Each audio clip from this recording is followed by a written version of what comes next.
Also premiering this week in theaters, God's Not Dead, which I think went on to do reasonably well. And I know they made a sequel. I remember hearing, I think God's Not Dead 2 made like a ridiculous amount of money at the box office, if I'm not mistaken. So, the Christian focused programming continues. We've seen like it's that time of year, that springtime Easter-ish season where they where a lot of those movies come out. So,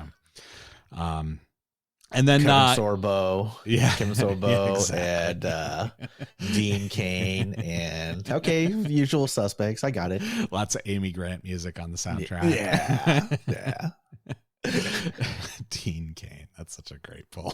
I love it.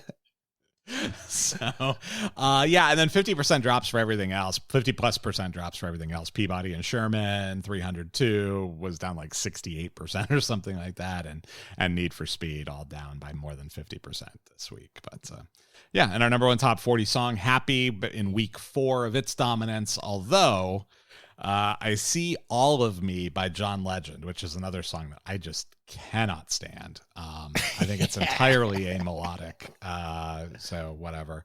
But sneaking up, he's at number 3 this week. So I don't have anything personal against John Legend, but his music is terrible. It's I don't know. I think he's very talented. I think he's a very talented singer, but I think his original music is complete trash. Yeah. I don't know. And he cries when he sings. I think he does. And I don't know. It's just terrible. Yeah. I saw him on TV the other day. Did you? Shilling for Pfizer. So let's see. Stolen sex toy from Spencer's is our Florida man story this week. So the headline from The Smoking Gun: Cops, Perp 18 stole sex toy after gal pal declared, "I want this." So while browsing the adult toy section at a Spencer's in Florida on a recent Monday morning, what better time to shoplift a sex toy than Monday morning? Oscar Gill's female companion picked up a $12.99 vibrator and announced, "I want this." So this was from March 27th, 2015. The good news is that vibrator now costs $74.13. Jesus. So I think if you shoplift it now, it's a felony, actually. Since he was not in the position to actually purchase the sex toy, he allegedly took the vibrator out of the package and concealed it in his right pocket. Is that a vibrator in your pocket, or are you just happy to see me? As the as he keistered it. Yes, you know what? I give him a lot more credit if he had keistered it. That's what I'm gonna use. That prison pouch, dude. Come on, let's go. As the store's manager looked on, he hid the empty packaging behind some other merchandise and headed for the exit. But when he and his gal pal sought to leave, they were confronted by the manager and escorted back into the shop to await the arrival of police. During questioning, he told a cop, "Never talk to the cops, ever." During questioning, Gill told a cop that he entered a store with a female friend and swiped the sex toy when she told him she wanted it. The teenager added that there was no reason to take the item, adding that he was stupid. And what really sells this as a Florida story, of course, Gill's companion was not charged in connection with the March 16th vibrator heist, nor was her age or identity included in police reports. Oh, So this guy's at a Spencer's Gifts at the mall on at a Monday morning. He's 18 years old. I'm guessing. This is just wild speculation on my part. I'm guessing she wasn't 18. It's just throwing. Yeah. And then we're going to hit the hot topic next over at the mall. Yeah.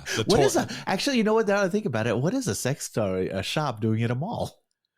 Well, Spencer's isn't exclusively a sex shop. Spencer's Gifts. I mean, they have a bunch of other stuff, but they have always had that like little adult like section in the back where they sell novelties or whatever. Yeah, that's true. That's true. But it's funny because whenever I think like here in Vegas, they have like mega complex stores. Oh yeah, like huge. I think they have the largest one underrun. It's like the honky tonk in what's that movie with Bobby and Sissy. Oh crap. Urban Cowboy, I think it is. It's Urban Cowboy. Yeah. Where they have the 3 miles of honky tonk under one roof or whatever. Like you guys have that, except it's a sex shop. Yeah, and they're open 24 hours too, for all of your needs. I'm betting it gets pretty seedy in there at about 2 a.m. Dude, I don't know, man. All I'll say is sometimes you're like, okay, do you want to be a loss prevention officer in one of those places? Yeah, exactly. Can you imagine? Ma'am, I'm going to need to search you. You can look all you want.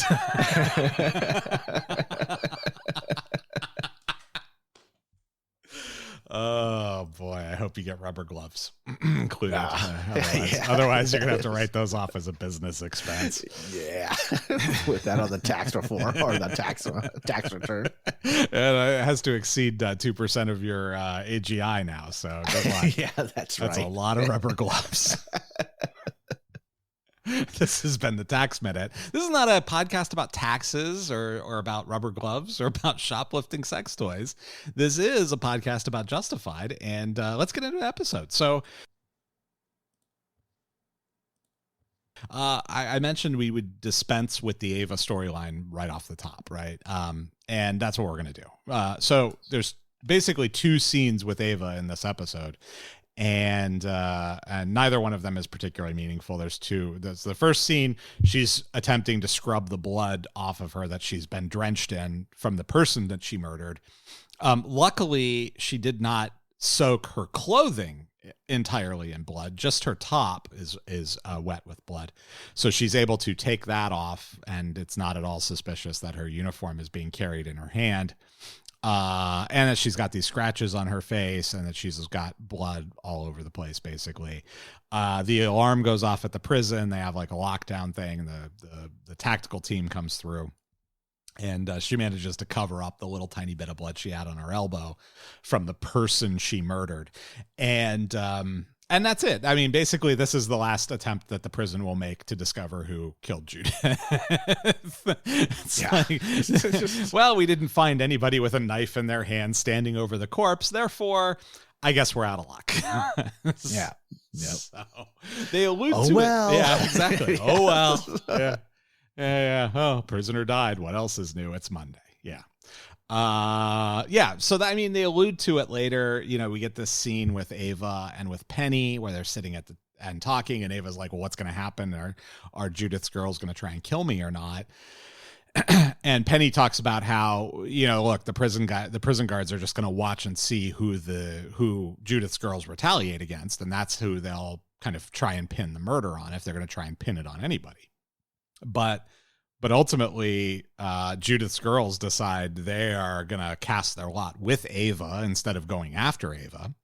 And so as tribute, they all give her their ice cream. It's ice cream day. Who knew you got ice cream in jail, by the way? Like, it doesn't seem so bad. Maybe it's only the women's jail that gets ice cream. I don't know. What was that movie, the Clint Eastwood movie? Was it Gran Torino, where like the Asians all come up and like they leave food? Yes. Was okay. Gran Torino. Yeah, that's exactly what it is. Yeah. Solid film. And from what I understand, this is like the thing to do, like the dessert or whatever, like the Jello or whatever it is. That's the way you pay tribute in the can to, the people who are in charge. So but tribute, exactly. Yeah, it's respect. It's the old guys knew. So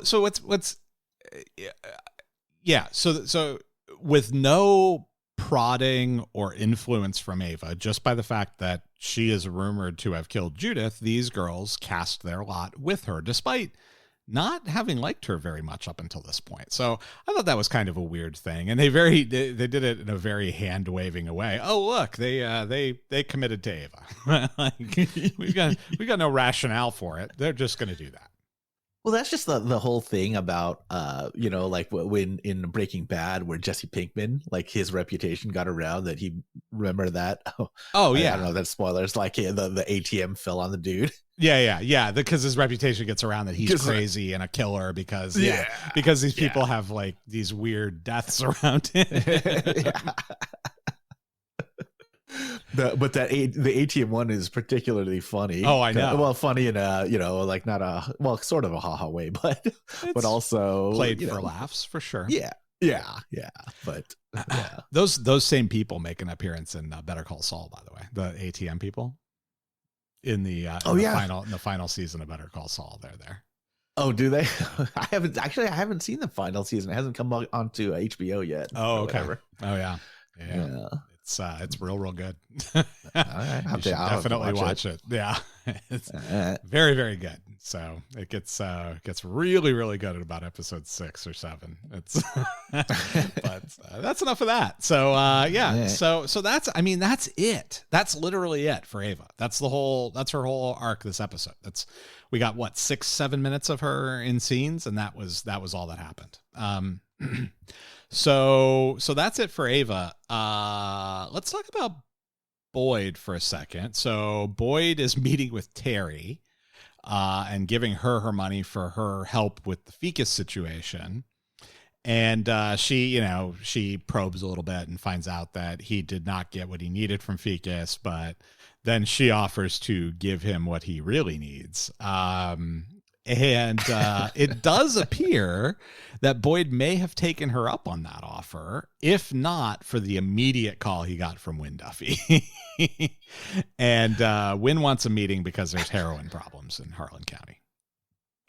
Who among us has never knowingly or unknowingly turned down the chance of relations with a prostitute? Yeah, I know, right? She's offering a free service. She's there at the bar. Like, surely you could find some time to ease your mind before you go into this meeting. But then, he just paid her off, right? Yeah. For, so there's that always in the back of your mind. Okay, what is she going to hold over me? But he's a single man at this point. So, That's exactly right. Yeah. Ava basically dumped him the last time they were together. So we were on a break. That's right. You don't want that. I'm sure she would understand the explanation he gave. Look, I used her to help lure in the guy who was supposed to recant to get you out of jail. But then you told me you changed your mind about the whole wanting to get out of jail thing. So I decided, I guess I don't need to make this guy recant. And maybe I'll just screw the prostitute anyway. We were on a break.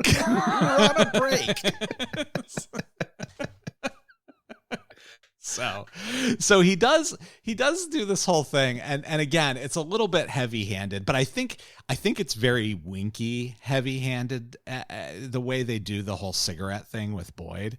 Like, it's so heavy-handed. I think like this is the writers and the directors like winking at the camera, like, this is how a not so good show would do this, and we're gonna do it because we think it's funny. But yeah, this is not the typical way that Justified would handle such a situation, right? Zooming in on the cigarette and the cigarette packs and the whole thing, and Boyd like wedging in. I was just about to have a cigarette over and over again. It's like, it's unusual, and it's weird that like Wynn doesn't pick up like, hey, why are you acting so weird?